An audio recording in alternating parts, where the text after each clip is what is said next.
Olá, estudantes. Nós temos hoje um convidado, o professor Dr. Rodney Pereira, professor do programa de mestrado e doutorado em educação e professor e coordenador do mestrado profissional formação de gestores educacionais da Unicid, Universidade Cidade de São Paulo. Bem-vindo. E hoje nós vamos tratar de um tema que já discutimos em outras aulas, que são as abordagens construtivistas e socio-interacionistas da prática pedagógica.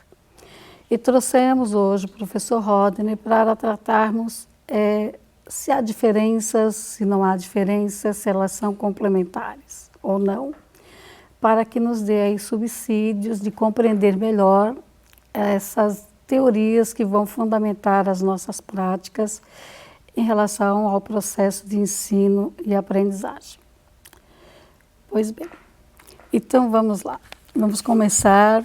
É um tema que causa polêmica, né? E você veio aqui para ver se há sentido essas polêmicas ou não. Então, quais são as principais diferenças entre o construtivismo e o socio-interacionismo? Certo. Bom, Margarete, em primeiro lugar, eu quero agradecer esse convite de poder conversar aqui com os estudantes sobre esse tema que me é muito caro, né, por conta da minha trajetória acadêmica, profissional e principalmente como professor, né, na educação básica que eu fui. E eu diria que a pergunta por si só já é muito boa, porque eu considero que há diferença sim, né, e há uma diferença, acho que é fundamental, que é epistemológica, né? Quando pensamos no construtivismo, basicamente nós estamos falando de uma corrente que vem do idealismo, né? Portanto, do idealismo kantiano, e que chega no Piaget trazendo uma pergunta que é como o ser humano constrói conhecimento, né? Então, se a pergunta dele era essa, a gente já pode deduzir daí que ele está preocupado com a cognição, né? Tem um acento cognitivo, é como se a gente colocasse um zoom no sujeito, né? Nesse sujeito epistêmico, no sujeito que aprende, né? Que vai conhecer qualquer coisa. E, por outro lado, quando a gente pensa em socio-interacionismo, né? Essa palavra sócio, né? Na frente de interacionismo, acho que já traz duas questões importantes. O papel do social e das interações, né? E acho que a própria ideia de interação já evidencia um pouco qual é a linha epistemológica, né, dessa abordagem, que está mais perto de um materialismo histórico e dialético, portanto, do Vygotsky, né, do próprio Vallon, que são, né, esses pensadores que na educação a gente fala muito sobre eles. E aí vou dar um exemplo, acho que do próprio Vygotsky, né? A pergunta do Vygotsky já não é mais como o homem constrói conhecimento, mas como o ser humano constrói cultura, né?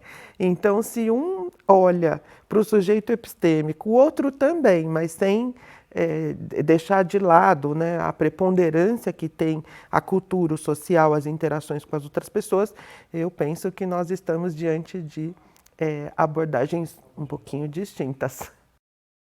Obrigada, professor Rodney. Essas discussões do Piaget, Vygotsky, Vallon, nós fizemos durante as outras aulas. Então, muito importante você deixar claro aqui para nós essas linhas epistemológicas, né, que são diferentes. Bom, e por que apesar de serem diferentes, são abordagens complementares, né, do ponto de vista das práticas pedagógicas? Certo, a pergunta é muito boa também, né? Eu começaria recuperando, Margarete, assim, essa ideia de que, por exemplo, quando o Piaget está interessado no sujeito que aprende, né, obviamente ele vai, digamos, colocar na frente de tudo a importância que tem a maturação biológica. Né? Então, nós poderíamos dizer que ele parte do princípio que é a maturação ou o amadurecimento desse organismo, dessa pessoa, que de alguma maneira empurra o desenvolvimento, né? Quase que para ele é como se fosse uma condição, o amadurecimento biológico, é claro, né? E aí tem o papel que ele considerava importante, da experiência física, da experiência social, da interação com as outras pessoas, mas, digamos, né, a causa primeira é a maturação biológica, né? Então, e aí, claro, estamos falando basicamente de cognição, né? Acho que o Piaget, ele nos ajuda e ele ilumina tudo que a gente quer pensar em termos de cognição humana, né? Pensamento lógico, né? Enfim, científico, coisas assim. Por outro lado, quando pensamos no socio-interacionismo, aí eu poderia dizer que acho que a gente está num outro lugar, né? O ponto de partida não é a maturação biológica, embora ela seja importante, né? Mas ela não é a causa primeira, né? Inclusive a escola socio-interacionista toda vai dizer que é a cultura que empurra o desenvolvimento, né? Então, acho que aí a gente tem, de novo, as diferenças se acentuando, mas, por outro lado, digamos, todas querem chegar no mesmo lugar, que é a aprendizagem humana. Só que uma parte da maturação, a outra parte da importância que tem o social e a cultura. E acho que elas se complementam justamente no ponto em que, quando, por exemplo, um docente, um professor, precisa pensar e dar atenção específica para aquele estudante, para aquele aluno, né? O Piaget é fantástico nisso, né? Ele nos ajuda a fazer esse, né, quase que um zoom numa câmera no sujeito, né?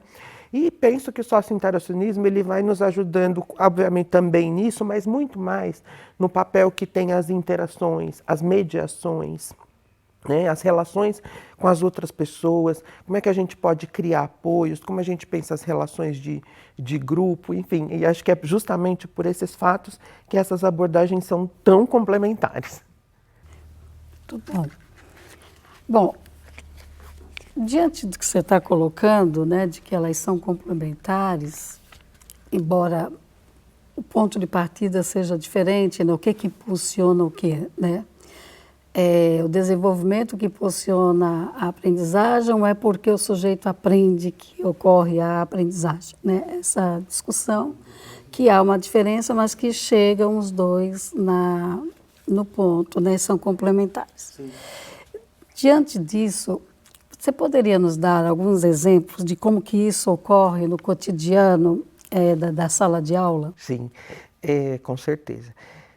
Eu diria, né, que a gente consegue enxergar muito nitidamente, né, tanto o construtivismo quanto o socio-interacionismo conversando, dialogando numa sala de aula, especialmente na educação básica, né? Eu costumo dizer que o Piaget a gente vê, né, consegue enxergar de uma forma muito vívida, né, especialmente nessa faixa etária que compreende a educação básica, né, especialmente o ensino, desde a educação infantil, mas enfim, o ensino fundamental, o ensino médio, a gente enxerga muito bem essa teoria piagetiana quando a gente pensa nos sujeitos estudantes. Por exemplo, no desenho das crianças, né? Quando as crianças quando estão fazendo aqueles bonequinhos de palitinhos e colocam bolinhas nas mãos, eu costumo dizer, é quase uma fotografia do pensamento lógico da criança, né?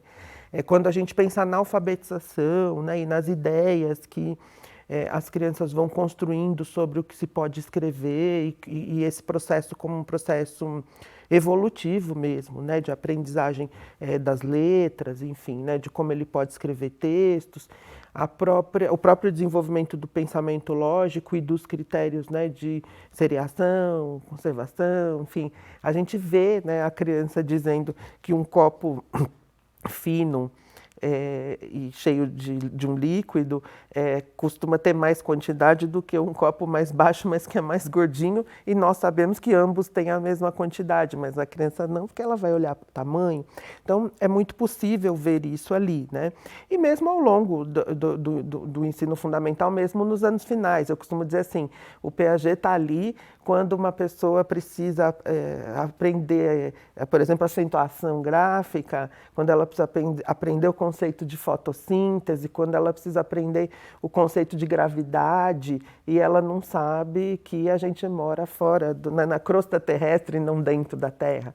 E o Piaget, por outro lado, o Vygotsky, né, por outro lado, e o Vallon, eu costumo dizer que eles aparecem muito fortemente quando a gente pensa, por exemplo, no papel que um estudante tem no auxílio à aprendizagem a outro estudante, quando o professor descobre como um aluno está pensando e ele faz a pergunta certa para fazê-lo avançar, e até mesmo quando a gente pensa nos significados e sentidos, né, que um estudante elabora sobre um conteúdo escolar, sobre a sua própria experiência escolar.